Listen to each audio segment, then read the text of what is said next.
क्या हाल है।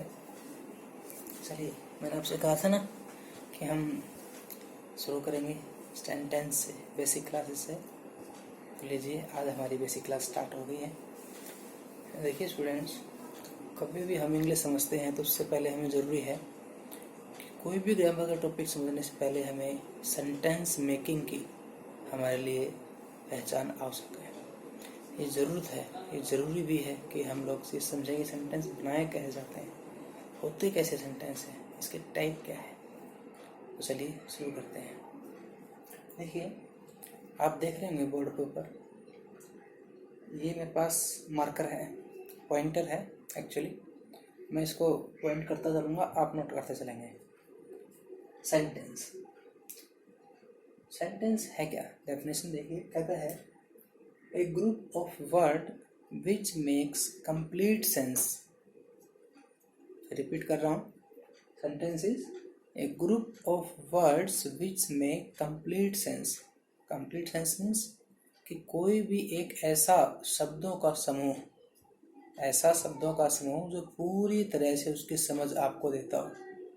अगर कोई शब्दों का समूह है और वो समझ पूरी तरह से नहीं दे रहा तो वाक्य नहीं हो सकता, सेंटेंस तो कभी नहीं हो सकता। So it is the first condition to be a sentence that a group of words must give us complete sense. Only then that group of words is a sentence. So this is, now come to the type. Types are four. First type, assertive. Second, interrogative. Third, imperative. A fourth, exclamatory. Assertive sentence, a sentence that makes assertions. या हम ये कहें कि हम साधारणतः जब अपनी बातों को किसी के सामने रखते हैं या लिखना चाहते हैं तो ऐसे साधारण रूप को हम जो इस सेंटेंस का टाइप में लेंगे वो असर्टिव सेंटेंस में लेंगे। यानी कथन का साधारण रूप से कहना ही असर्ट है। That means give assertions. ठीक है, पहचान कैसे करेंगे? पहचान करने के लिए जो ब्रैकेट में दिया गया है, आप देखिए, फुल स्टॉप। ऐसा सेंटेंस के आखिर में फुल स्टॉप दिया गया है वो असर्टिव सेंटेंस है। सेकंड टाइप का ये। सेकंड है interrogative. Interrogative sentence are the sentence which are used to ask questions.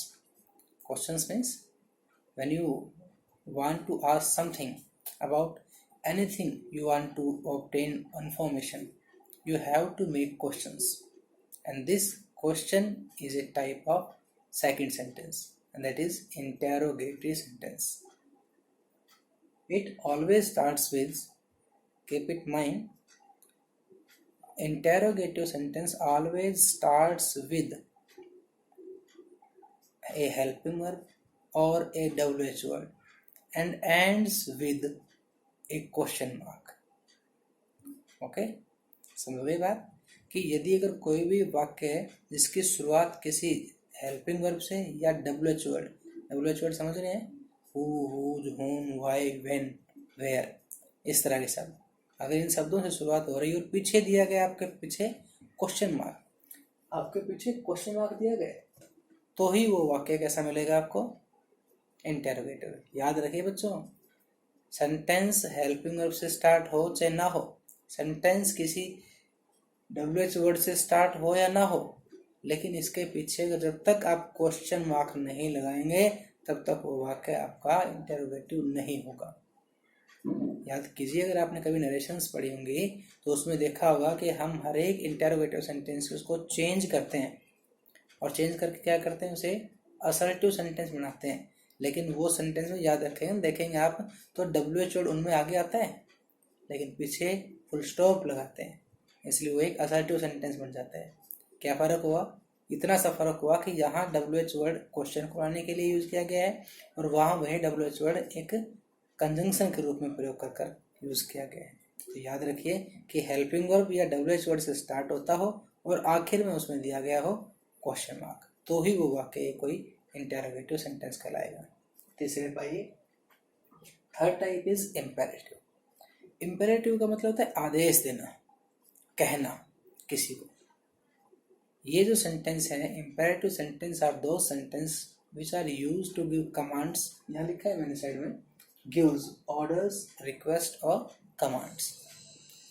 ठीक है, एग्जाम्पल अगर देखेंगे, एग्जाम्पल में नीचे आऊँगा, एक एक एग्जाम्पल दे रखा है, अभी आप डेफिनेशन समझ लीजिए. Imperative sentence are sentence that are use to give commands, order और request. Third form is exclamatory. Sorry, fourth type is exclamatory. Exclamatory sentence होते क्या हैं? देखिए, कई बार ना हम लोग क्या करते हैं कि हम बातचीत करते करते अपने चेहरे की भंगिमाएं बदल देते हैं. कैसे करते हैं? किया, अरे ऐसे हो गया, वाह इतना सुंदर फूल, आहा. सपोज कीजिए आपने घड़ी खरीदी है, किसी दोस्त ने घड़ी खरीदी है और आपसे दिखाते हैं, देखो घड़ी. आप देखते हैं, अरे वाह ये तो बड़ी सुंदर घड़ी है. क्या हुआ इन चीज़ों में? इसका मतलब देखिए, जैसे ही आपने कोई एकदम चीज़ देखी, आपके एकदम से फीलिंग बाहर आई, कुछ ऐसी फीलिंग आई जिसके आपके चेहरे के एक्सप्रेशन ही बदल दिए. ये चेहरे को एक्सप्रेशन होते हैं, ये कोई एक्सक्लेमेशन बोलते हैं, विस्मय करना हिंदी में जिसे कहते हैं. इसका मतलब कि ऐसे वाक्य जो विस्मय को दिखाते हो, एक्सक्लेमेटरी सेंटेंस है. That means exclamatory sentence are those sentences who shows exclamation और we can say strong feelings. If a sentence shows strong feelings, only then that sentence would be called an exclamatory sentence. Now, take a look.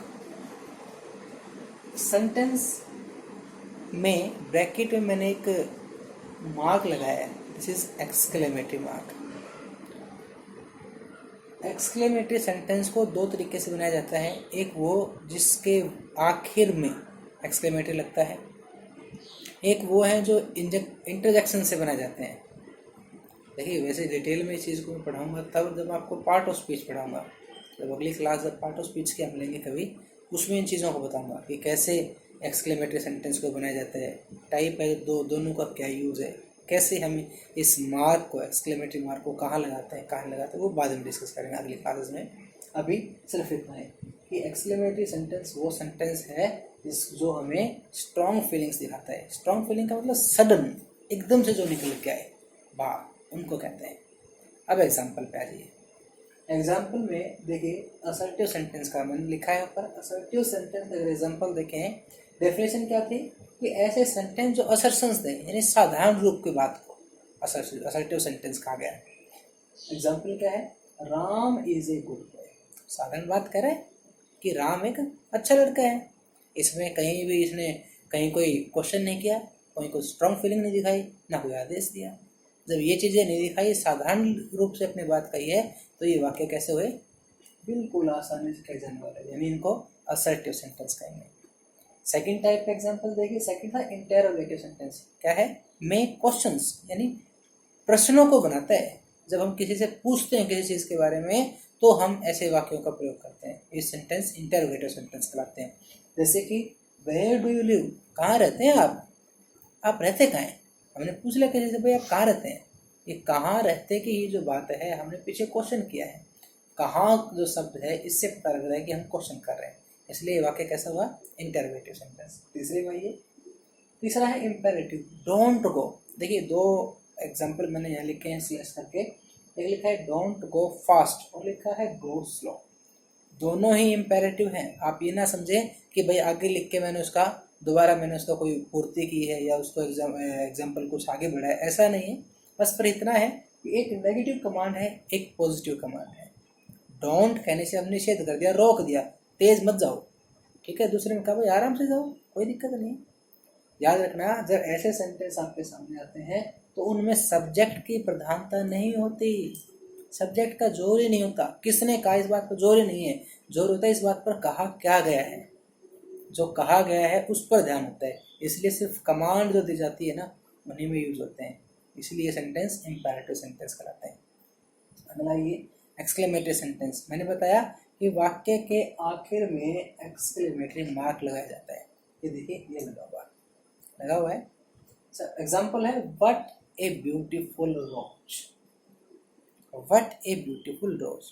वाह कितना सुंदर गुलाब, इतना सुंदर गुलाब, वाह देखते ही बनता है. आप गए, पार्क में गए, आपने देखा गुलाब खिला हुआ है, आपको लगा सुंदर, एकदम से मन में जो फीलिंग, और इतना सुंदर गुलाब, इतना सुंदर गुलाब जिसे देखते आपकी आंखें फटी रह गई और मन से एकदम से निकला, यही स्ट्रॉन्ग फीलिंग है। और इसी को ही हम एक्सक्लेमेटरी सेंटेंसेस कहते हैं। ठीक है, अब देखिए कुछ हम इन सेंटेंस के बीच में ना कुछ आप ये कहें कि कुछ फर्क कर लेते हैं। मैंने आप देखें ध्यान से, ये कुछ चीज़ें लिखी है मैंने, लिखा ऊपर ये पहचान है ये कि असर्टिव सेंटेंस के पीछे फुल स्टॉप आता है, इंटेरोगेटिव के पीछे क्वेश्चन मार्क आता है, इंपेरेटिव में हमेशा किससे स्टार्ट होता है, देखा स्टार्ट्स विद वर्ब की फर्स्ट फॉर्म, वर्ब की फर्स्ट फॉर्म से स्टार्ट होते हैं और आखिर में फुल स्टॉप आता है। और ये क्या हुआ, यहाँ भी फुल स्टॉप, यहाँ भी फुल स्टॉप, दो सेंटेंस में फुल स्टॉप आ गया आखिर में। फिर फर्क कैसे करें, बड़ा आसान सा काम है। फर्क कैसे करेंगे आप, कि आप देखना ये जो सेंटेंस है ये किसी सब्जेक्ट से स्टार्ट होता है। देखिए एग्जांपल में ये राम लिखा हुआ है, असर्टिव सेंटेंस का एग्जांपल में है, ये सेंटेंस हमेशा एक सब्जेक्ट से स्टार्ट होंगे और आखिर में क्या मिलेगा आपको, फुल स्टॉप। जबकि इंपेरेटिव सेंटेंस में कहीं भी सब्जेक्ट नहीं है, सीधा ही वर्ब से स्टार्ट हो रहा है, सीधा ही वर्ब से स्टार्ट हो रहा है। किसने दिया इस बात पर जोर होता ही नहीं, जोर दिया जाता है क्या कहा गया है, कमांड क्या है, उस पर जोर दिया गया है। ठीक है, ये दोनों में फर्क हो गया, दोनों में फुल स्टॉप है, लेकिन दोनों के अगर शुरुआती शब्दों को देखेंगे तो पहचान में बिल्कुल फर्क हमारे सामने आ जाएगी। चौथा टाइप जो एक्सक्लेमेटरी की पहचान है, इसकी एक ही पहचान है, जिसके पीछे ये डंडा लगा के और नीचे बिंदी लगा रखी हो, ऊपर एक डंडा खींच के नीचे बिंदी लगा रखी हो, तो ये एक एक्सक्लेमेटरी मार्क बन जाता है। और ये एक्सक्लेमेटरी मार्क इस पूरे सेंटेंस के अपने आप में एक पहचान है। ठीक है, यानी कि कहीं भी अगर वाक्य में किन्हीं शब्दों के पीछे अगर इस तरह का एक वाक्य लिख कर आखिर में दिया गया है तो भी एक्सक्लेमेटरी है, या शुरुआत में कोई शब्द दे दिया और उसके तुरंत बाद, एक ही शब्द के तुरंत बाद या दो शब्दों के तुरंत बाद पीछे लगा दिया, एक्सक्लेमेटरी मार्क लगा दिया और आगे एक साधारण सेंटेंस दे दिया, तो भी वो सेंटेंस एक्सक्लेमेटरी सेंटेंस होगा, क्योंकि सेंटेंस में बीच में क्या दे दिया, साइन ऑफ इंटरोगेशन। ठीक है, तो ये थी हमारी आज की क्लास सेंटेंस की। अब बच्चों आगे की क्लास पे जानने के लिए ये बेसिक चीज़ें हैं, इसलिए कराई है, तो क्लासेस छठी 7वीं में कराई जाती है चीज़ें, और इसलिए कराई जाती है कि बहुत से बच्चे जब अगले जब नरेशन सीखते हैं, वॉइस सीखते हैं, तो उनमें इनकी बड़ी भारी दिक्कत आती है, वो ये समझ नहीं पाते कि इंटेरोगेटिव सेंटेंस को कैसे करना है, हमने असर्टिव सेंटेंस को कैसे करना है, क्या पहचान बनाए। तो जब तक आपको पहचान नहीं आएगी तब तक आप ना तो नरेशन में जा सकते हैं आगे और ना ही आप वॉइस कर सकते हैं, ये सबसे जरूरी है। ठीक है, गुड बाय। आपके जितने भी कमेंट्स हों आप नीचे देखिए, कोई क्वेरी रह गई हो, कुछ और चीज़ पूछना चाहते हैं आप कमेंट बॉक्स में लिखिए, मैं पर्सनली आपको रिप्लाई करूँगा। Thank you so much.